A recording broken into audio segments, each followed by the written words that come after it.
So starting with it. So my name is Tripti and I am a software engineer and researcher at Cyberforge Academy. Currently, I am engaged in building course curriculum and developing SaaS products.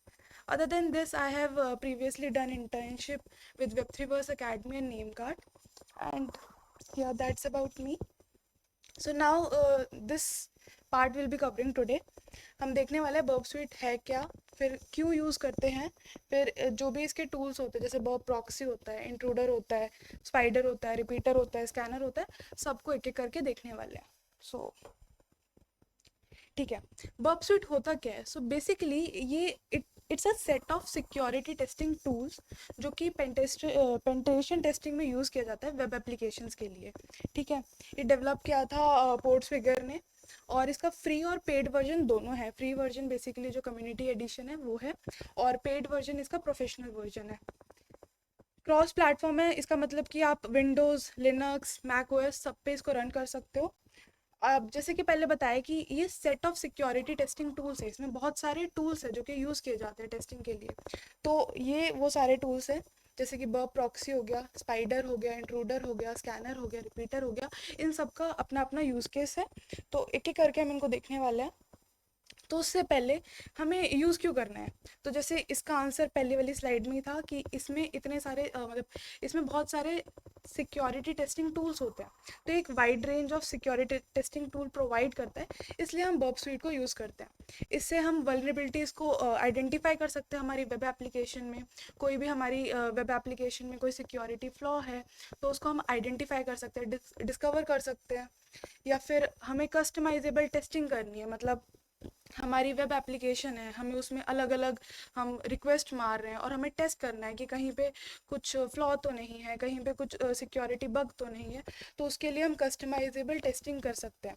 उसके लिए हम verb intruder use करते हैं जो कि like आपको customised payloads आप डाल सकते हो रिक्वेस्ट में, जो कि आगे देखने वाले हैं. उसके आगे इसका एक और फ़ायदा होता है कि रियल टाइम मॉनिटरिंग प्रोवाइड करता है. मतलब कि जैसे कि बर्ब प्रॉक्सी जो होता है वो आपको क्या HTTP रिस्पॉन्स, क्या रिक्वेस्ट आ रही है, उसका क्या रिस्पॉन्स जा रहा है, वो सारा एक डिटेल में प्रोवाइड करता है. तो उससे आप रियल टाइम मॉनिटरिंग भी कर सकते हो. डाउनलोड कैसे करना है, तो इस लिंक पे जाना है. So this is the official site. Now here you can click on go straight to download or you can put your email then click on download button. इसे डाउनलोड होने लग जाएगा.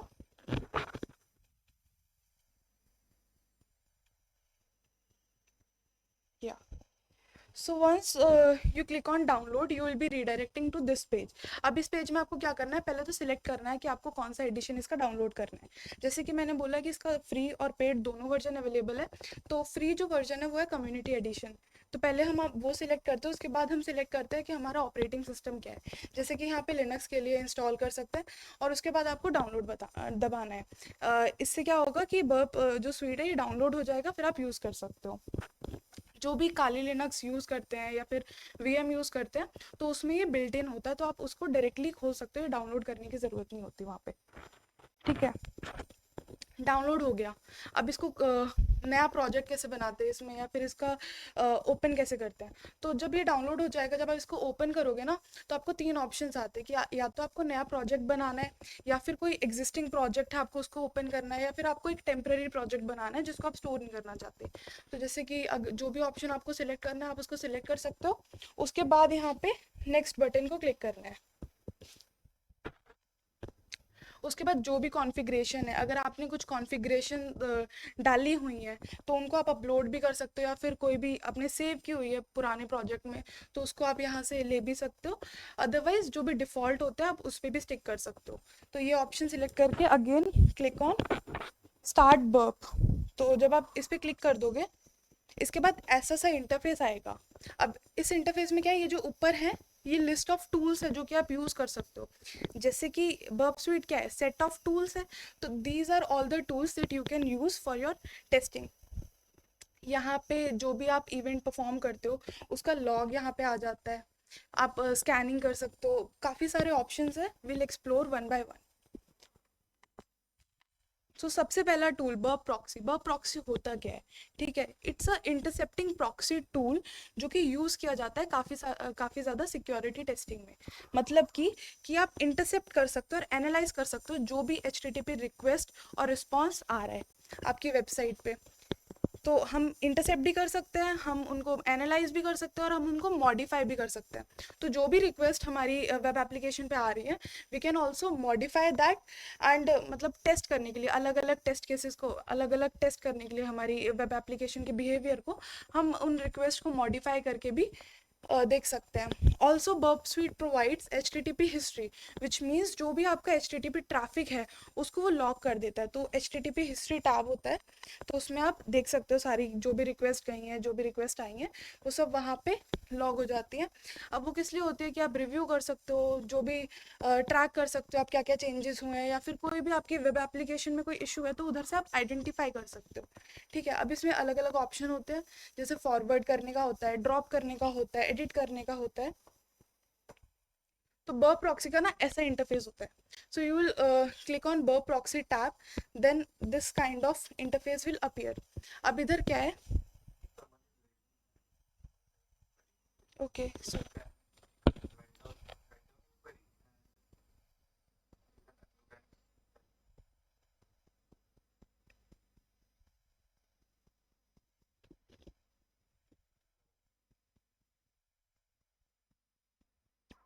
if you have any doubt you can put it in chat or you can unmute according to you. So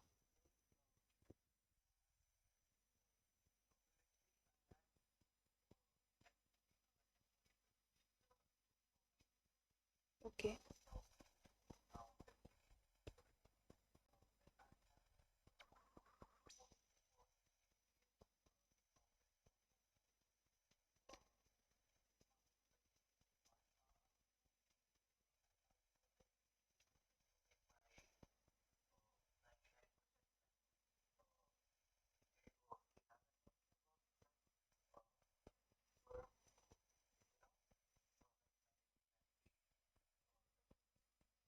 so like I don't know about the tool which you have used. I've used burp suite, so it didn't consume much memory. It is like lightweight and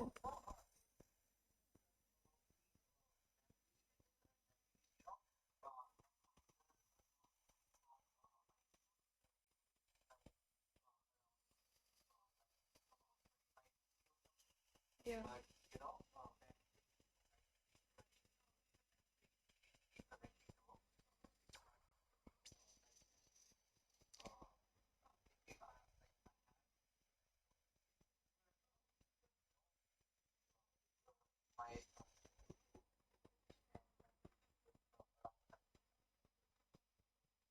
Okay, so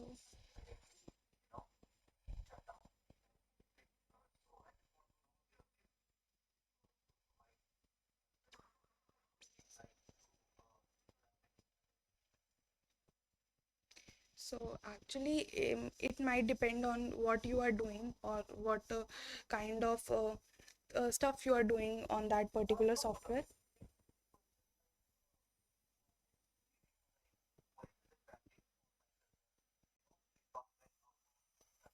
Okay,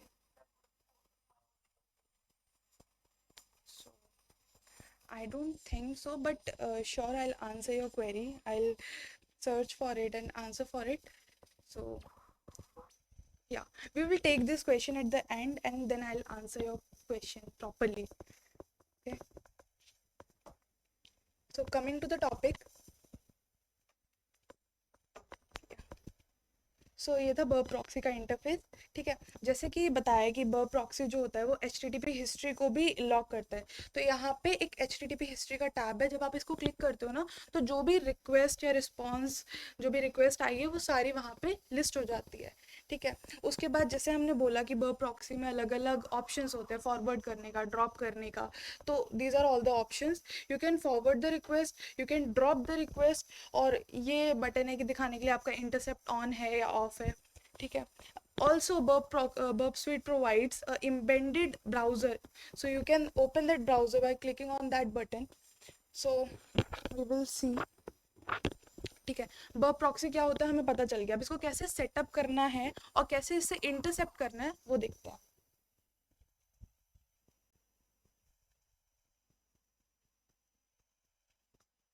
So this is the interface we are seeing right now. We will be seeing in our burp suite. तो इस पे हमें proxy tab पे जाना है।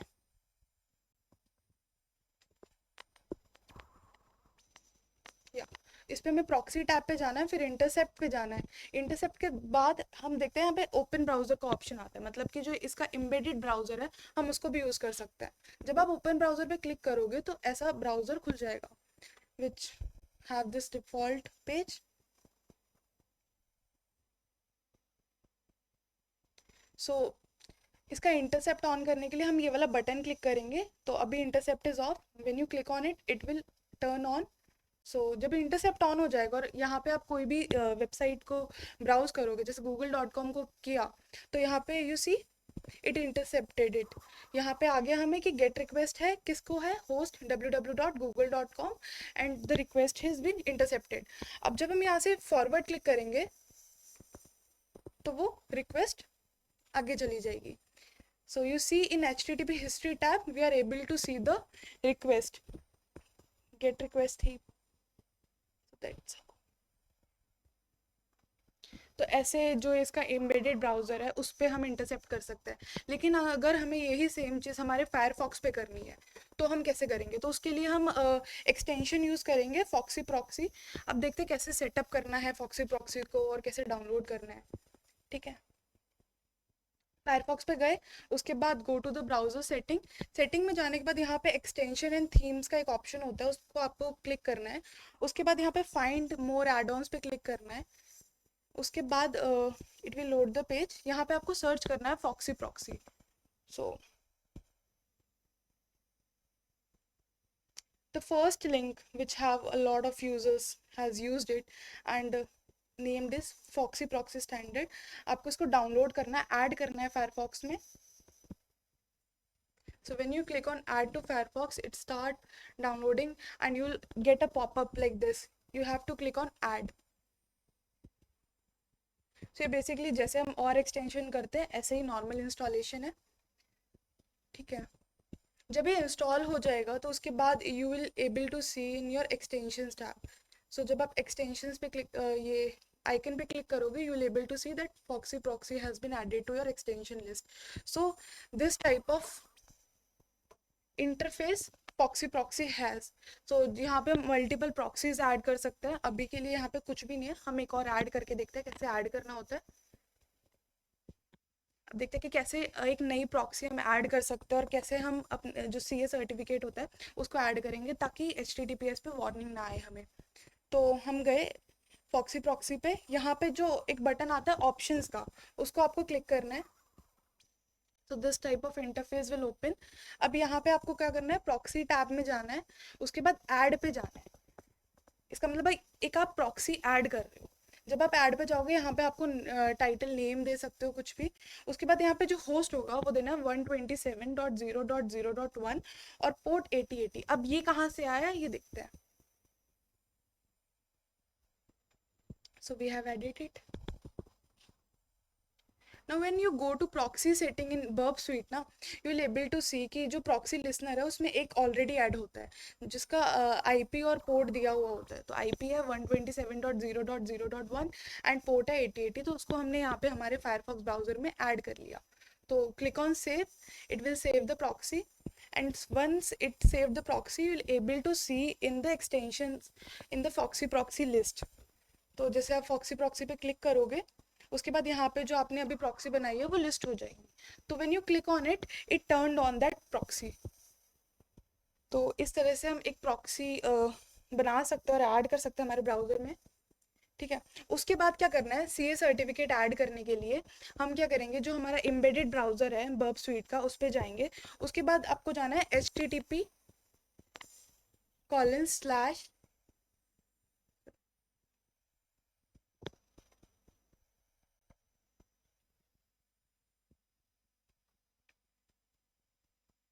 या http://burp, इस पे जब जाओगे तो इस टाइप का पेज खुलेगा जहाँ पे एक बटन होगा सीए सर्टिफिकेट को डाउनलोड करने के लिए.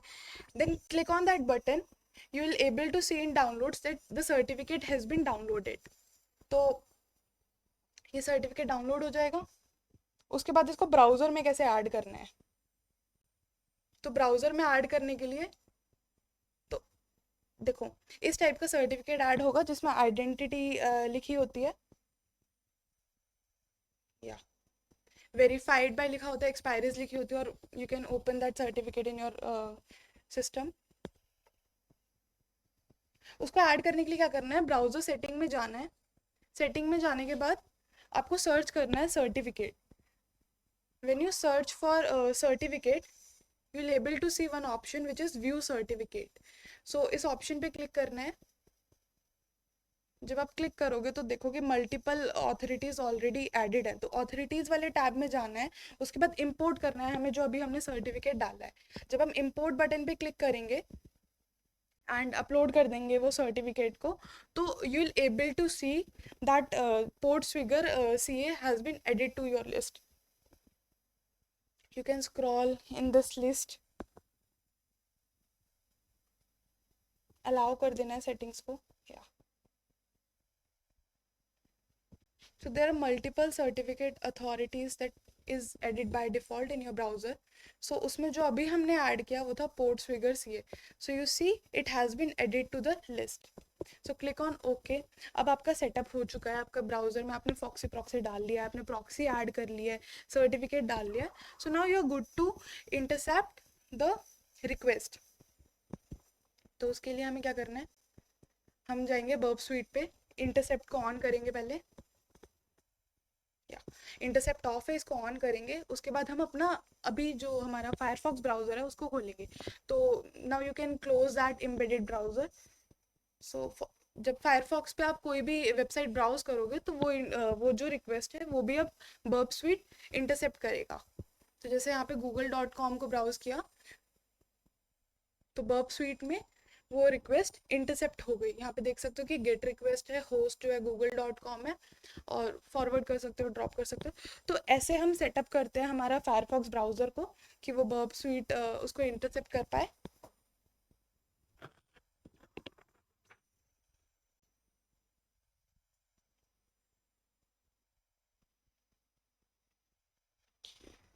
तो अब तक हमने देखा कि बर्ब प्रॉक्सी करता क्या है, सेटअप कैसे करना है, और कैसे हम इंटरसेप्ट करेंगे रिक्वेस्ट को.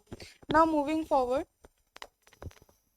बर्ब इंट्रूडर क्या करता है. ठीक है, जो रिक्वेस्ट आती है बर्ब इंट्रूडर उनको डायनेमिकली रिक्वेस्ट को मॉडिफाई कर सकता है HTTP टेस्टिंग के लिए. ठीक है, या फिर हम कह सकते हैं कि जो हमें ऑटोमेशन अटैक करने होते हैं, ब्रूट फोर्स करना होता है या फर्जिंग करनी होती है, तो उसमें हम बर्ब इंट्रूडर का यूज़ कर सकते हैं. इससे हम क्या कर सकते हैं, जो हमारे कस्टमाइज्ड पेलोड है ना उनको हम अटैक में यूज़ कर सकते हैं. या फिर ये जो बर्ब इंट्रूडर होता है, जब आप यूज़ करते हो कस्टमाइज पेलोड, तो ये आपको एक पूरी रिपोर्ट दे देता है, एनालिसिस रिपोर्ट दे देता है, जिससे कि आप इजीली आइडेंटिफाई कर सकते हो कि कहाँ पे वल्नरेबिलिटी है. तो जब आप बर्ब स्वीट पे इंट्रूडर टैब पे जाओगे तो इस टाइप का इंटरफेस आएगा जिसमें मल्टीपल टैब्स होते हैं, सेटिंग्स होती है, पेलोड सेट करने के लिए होता है. आप अटैक टाइप सेलेक्ट कर सकते हो. जब भी आप कोई भी एक इनपुट को यहाँ पे सेंड करते हो इंट्रूडर को, तो वो इस टाइप से रिक्वेस्ट आता है. ये उसका सिंटेक्स होता है. And this is the button to start the attack. तो नाउ लेट्स सी कि how can we do this. तो so I have a target machine, I have a target IP. So yeah, so this is my target.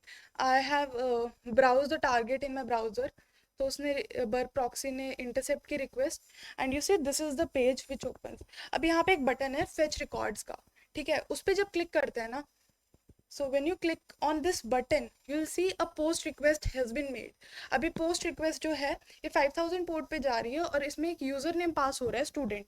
अब इसमें अगर हम अपने customise input डाल सकते हैं तो लेट्स ट्राई दैट. तो जैसे वो जो बटन है, जब आप उसको क्लिक करते हो तो आपको रिकॉर्ड मिल जाता है पर्टिकुलर स्टूडेंट का. ठीक है। तो अब हमने क्या किया, हमने इंटरसेप्ट ऑन किया, हमने ट्राई किया कि let's use Burp Intruder on it and let's send customize payload in that. पहले गेट रिक्वेस्ट इंटरसेप्ट की इसने, हमने गेट रिक्वेस्ट को फॉरवर्ड किया, उसके बाद हमने फेच रिकॉर्ड पे क्लिक किया, तो इससे क्या होगा, पोस्ट रिक्वेस्ट आएगी। So forward this request. So यहाँ पे पोस्ट रिक्वेस्ट आई। अब हमें क्या करना है, ये जो हमारा जहाँ पे हमें इनपुट डालना है ना, जैसे यहाँ पे स्टूडेंट, हमें इसको रिप्लेस करना है, तो हम क्या करेंगे, इसको सिलेक्ट करेंगे, स्टूडेंट को सिलेक्ट करेंगे, राइट क्लिक करेंगे। So first select student, then right click, then click on send to Intruder. जब आप इसको सेंड कर दोगे ना, तो ये इंट्रूडर टैब हाईलाइट हो जाएगा।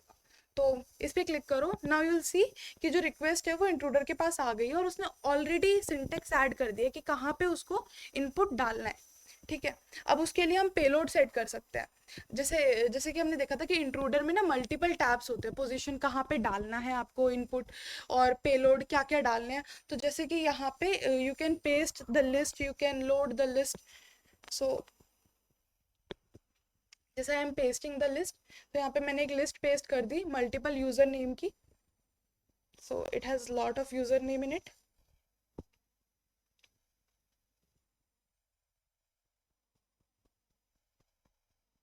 सो उसके बाद आप सेटिंग्स में जाके बहुत सारी चीज़ें सेट कर सकते हो, कस्टमाइज़ कर सकते हो कि अगर ये चीज़ें हैं, ये अगर सिंटेक्स या ये हमारी एक्सप्रेशन प्रेजेंट है रिस्पॉन्स में, तो वो हाईलाइट हो जाए।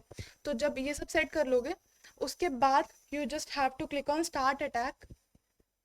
when you click on start attack, if you are using community edition, तो it will give a pop-up कि limited चीज़ें ही provided हैं। So see, the list I have provided to the payloads, it is attempting them। तो इसने multiple user name attempt किए। So you see, पहले वाले पे स्टेटस को 200 आया, मतलब सक्सेस आया, तो वहाँ पे क्या पास हुआ था, पेलोड स्टूडेंट पास हुआ था। उसके रिस्पॉन्स में मुझे उसका डिटेल्स मिला था। ठीक है। ऐसे काफ़ी सारे यूजर नेम पास हुए, उसमें से एक यूजर नेम था एडमिन, जिसपे भी हमें स्टेटस को 200 मिला, मतलब कि वहाँ पे भी उस रिक्वेस्ट का भी कुछ रिस्पॉन्स आया। ठीक है। उसके रिस्पॉन्स में हमें कुछ इंफॉर्मेशन मिल गई जो कि हमें नहीं मिलनी चाहिए थी। तो ऐसे और यूजर नेम इसने ट्राई किए, सब पे स्टेटस कोड 404 है, कुछ कुछ पे 200 है, विच मीन्स उन यूजर्स के लिए डेटा है, उन यूजर्स के लिए रिस्पॉन्स आ रहा है। तो you can check the request and response in these tabs कि क्या रिक्वेस्ट थी और क्या रिस्पॉन्स आया।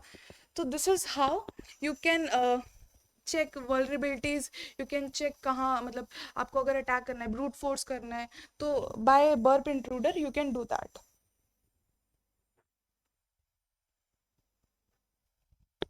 So we have seen this. Now what is burp spider? तो स्पाइडर क्या होता है, ये एक ऑटोमेटेड वेब एप्लीकेशन क्रॉलर है। मतलब कि ये मैप करेगा आपकी एप्लीकेशन का स्ट्रक्चर और डिस्कवर करेगा क्या क्या यूआरएल है, क्या क्या पैरामीटर्स पास हो रहे हैं, वो सब ये मैप करता है। ये भी दो तरह का होता है, passive crawling, active crawling. Passive crawling का मतलब है जो भी आपका यूज़र है और जो भी आपका टारगेट है, वो जो भी मतलब इंटरेक्ट कर रहे हैं, उनके बीच में जो भी ट्रैफिक फ्लो हो रहा है, तो ये बस उसको देखेगा, उसके बेस पे आपको रिजल्ट देगा। एक्टिव क्रॉलिंग में क्या होता है, ये टारगेट एप्लीकेशन को रिक्वेस्ट सेंड करता है ये सारी इंफॉर्मेशन निकालने के लिए, मल्टीपल यूआरएल निकालने के लिए, पैरामीटर निकालने के लिए, ये उस टारगेट को रिक्वेस्ट करेगा। सो this is the main difference between active and passive crawling. उसके बाद जो स्पाइडर है वो बर्ब स्वीट प्रोफेशनल पे अवेलेबल है, कम्युनिटी एडिशन पे नहीं है। तो जो प्रोफेशनल टैब उस पे ऐसे दिखता है। अगर आपको किसी पर्टिकुलर ब्रांच को स्पाइडर यूज़ करना है उस पर, तो right click on it, then click on this option spider this branch. उसके बाद वो आपको रिजल्ट दे देगा, मैप कर देगा पूरा जो आपका एप्लीकेशन का स्ट्रक्चर है। Next we have Burp Repeater. अब रिपीटर क्या करेगा, अगर मुझे कोई पर्टिकुलर HTTP की रिक्वेस्ट को मैनुअली मॉडिफाई करना है, या फिर मुझे उसको रिप्ले करना है कि उसका क्या रिस्पॉन्स आया था जब मैंने ये पर्टिकुलर रिक्वेस्ट की थी, तो उसके लिए हम बर्प रिपीटर यूज़ करते हैं। ठीक है। एक पर्टिकुलर रिक्वेस्ट को जब हमें एनालाइज करना होता है और उसके रिस्पॉन्स में क्या है उसको देखना होता है, तो उसके लिए हम यूज़ करते हैं इसको। हम मॉडिफाई कर सकते हैं पैरामीटर्स, हेडर्स, पेलोड, टेस्ट करने के लिए हमारी एप्लीकेशन का बिहेवियर को। तो this is how you can use burp repeater. तो आपको क्या करना है, जो भी आपकी रिक्वेस्ट है उस पर राइट क्लिक करना है। राइट क्लिक करने के बाद यहाँ पे ऑप्शन आता है सेंड टू रिपीटर। जब आप इस पर क्लिक करते हो ना तो ये रिपीटर टैब पे भेज देता है। तो रिपीटर टैब जो होता है वो इस टाइप का दिखता है। इसमें क्या होगा, आपकी जो भी रिक्वेस्ट होगी उसका जो भी रिस्पॉन्स आएगा वो आ जाएगा। अब यहाँ पे ये एक पर्टिकुलर रिक्वेस्ट है, यहाँ पे मैं इसके इनपुट ये जो यूजर नेम है जिसमें मैं स्टूडेंट पास कर रही हूँ, यहाँ पे मैं मल्टीपल ट्राई कर सकती हूँ और फिर क्लिक करना है सेंड पे, तो ये रिक्वेस्ट सेंड हो जाएगी। So this is how Burp repeater works. Now what is Burp scanner? अगर so basically Burp scanner is a automated web vulnerability scanner. मतलब कि जो भी आपकी वेब एप्लीकेशन में सिक्योरिटी फ्लॉज हैं उनको आइडेंटिफाई करने के लिए काम आता है। इसके दो फेजेस होते हैं basically, first is audit, second is crawl. Audit का मतलब है कि जो भी आपकी वेब एप्लीकेशन में सिक्योरिटी फ्लॉ है उसको डिस्कवर करेगा, आइडेंटिफाई करेगा। क्रॉल का मतलब जो भी आपके एप्लीकेशन का स्ट्रक्चर है या फिर जितने भी एंड पॉइंट्स हैं उनको डिस्कवर करेगा। इसमें मल्टीपल फीचर्स हैं, जैसे ये वल्नरेबिलिटी डिटेक्ट करता है, ये कस्टमाइज स्कैनिंग ऑप्शन देता है, ये स्कैन शेड्यूलिंग कर सकता है, रिपोर्ट प्रोवाइड करता है और स्कैन का फीडबैक प्रोवाइड करता है। तो जब आप स्कैनर पे जाते हो तो इस टाइप का इंटरफेस आपके पास आता है। जब स्कैनर टैब पे क्लिक करते हो तो यहाँ पे आप देख सकते हो कि रिजल्ट एक अलग से टैब है जहाँ पे आपका जो भी वेबसाइट है, जो भी उसने स्कैन किया, उसने क्या रिजल्ट किया, कि क्या क्या सिक्योरिटी फ्लॉ है आपके वेब एप्लीकेशन में, वो सारे ये यहाँ पे लिस्ट कर देता है। सो ये भी प्रोफेशनल पे अवेलेबल है, कम्युनिटी एडिशन पे नहीं है। So yeah this is about Burp Scanner. If you have any doubt you can ask. अभी तक सब क्लियर है? Okay great. तो ये तो था Burp Suite. Now will see what is going around the world. कुछ साइबर न्यूज़ को एक्सप्लोर करते हैं जो कि अपूर्वा बताएगी। So over to you Apoorva.